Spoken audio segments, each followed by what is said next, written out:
आज मैं आप सभी को एक ऐसी मोटिवेशनल स्टोरी बताने जा रहा हूँ जिसे सुनने के बाद आप सभी की ऊर्जा पहले जैसी नहीं रहेगी। तो चलिए बिना आप सभी का समय गंवाए इस मोटिवेशनल स्टोरी को शुरू करते हैं।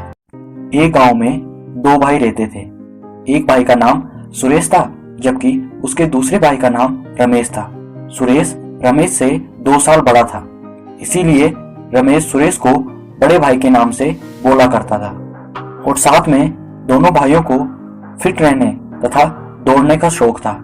वह दोनों भाई कई मैराथन में हिस्सा ले चुके थे, जिसमें से केवल सुरेश ही रेस को पूरा कर प्रथम श्रेणी प्राप्त कर पाता था, जबकि रमेश रेस को पूरा नहीं कर पाता था। तो एक दिन सुरेश ने अपने छोटे भाई रमेश से कहा कि तुम हर रेस को पूरा क्यों नहीं कर पाते हो।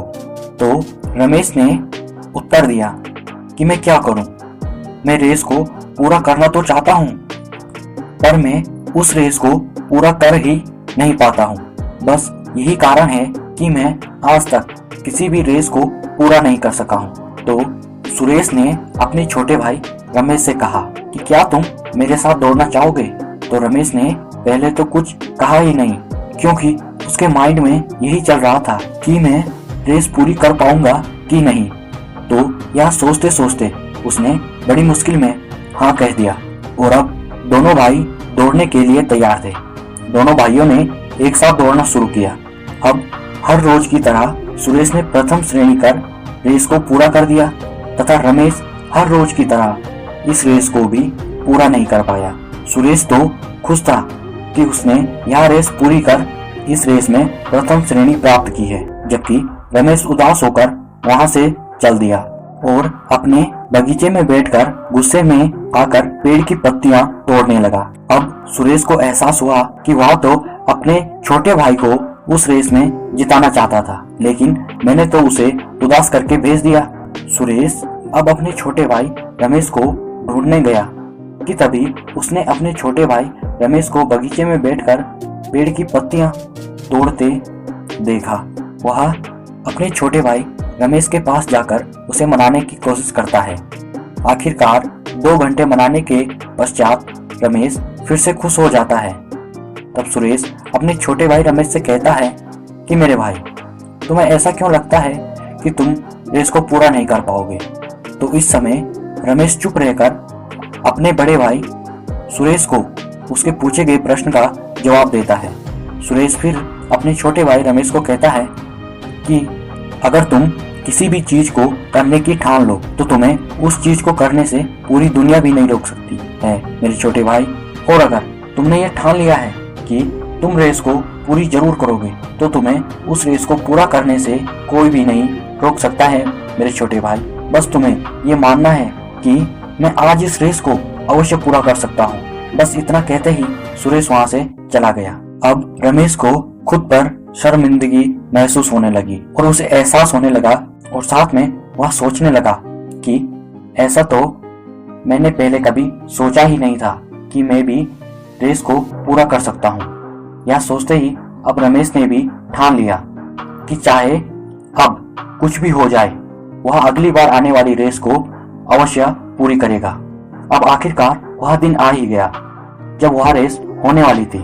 अब जो यह रेस होने वाली थी तो इस रेस में रमेश के बड़े भाई सुरेश ने भाग नहीं लिया, क्योंकि उसे अपने किसी जरूरी काम से गांव से बाहर जाना पड़ा, जिसके कारण वह इस रेस में भाग नहीं ले पाया। और साथ में अब इस ही दिन रेस होने वाली थी और रमेश भी इस रेस में भाग लेने वाला था, इसीलिए रमेश ने अपना नाम इस रेस में लिखवा लिया। अब जैसे ही रेस शुरू हुई तो रमेश ने भी दौड़ना शुरू किया। अब क्या हुआ कि रमेश से धीरे धीरे सारे धावक आगे निकल रहे थे, मगर अब रमेश थक गया था।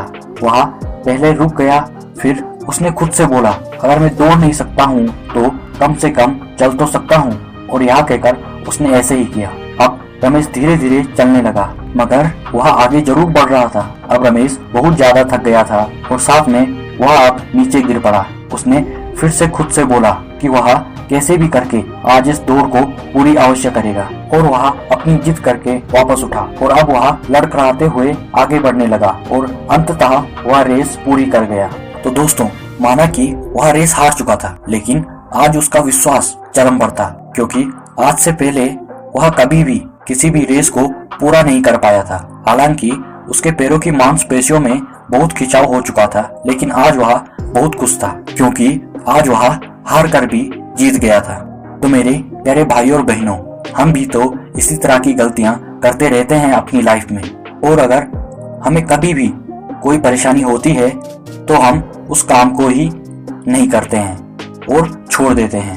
और साथ में आप अगर एक स्टूडेंट हो और आप रोज 5 घंटे की स्टडी करते हो और किसी दिन कोई परेशानी की वजह से आप अपनी पढ़ाई नहीं करते हैं, मगर आपको भले ही 2 घंटे मिले, लेकिन आपको पढ़ना जरूर चाहिए, क्योंकि हमें रमेश की कहानी से यही सीखने को मिलता है कि अगर हम लगातार आगे बढ़ते रहें तो एक दिन हम हारकर भी जीत जाएंगे। और साथ में आप सभी भी अपने हर कार्य में अपने छोटे छोटे कदम बढ़ाते जाओ और आगे बढ़ते जाओ, यही सफलता का नियम है। और साथ में अगर आप सभी को ये मोटिवेशनल स्टोरी अच्छी लगी हो तो आप प्लीज इस वीडियो को कर दीजिए लाइक, और साथ में आपको लगता है कि यह वीडियो आपके साथ साथ आपके फैमिली के सदस्यों की हेल्प कर सकता है तो आप सभी प्लीज इस वीडियो को उन्हें जरूर शेयर करिए। और साथ में आप अभी तक हमारी इस साधु जी टेक्निकल फैमिली के सदस्य नहीं बने हो तो आप प्लीज हमारे इस चैनल को कर दीजिए सब्सक्राइब, और साथ में बेल नोटिफिकेशन के बटन को ऑल पर जाकर सेट कर दीजिए। ऐसा करने से आप हमारी साधु जी टेक्निकल फैमिली के सदस्य बन जाओगे तथा आपको हमारी हर वीडियो की नोटिफिकेशन सबसे पहले मिला करेंगी। तो आप प्लीज सब्सक्राइब जरूर करिए। तो आज के लिए इतना ही, मिलते हैं अपनी नेक्स्ट वीडियो में, तब तक के लिए जय हिंद, जय भारत, वंदे मातरम, धन्यवाद।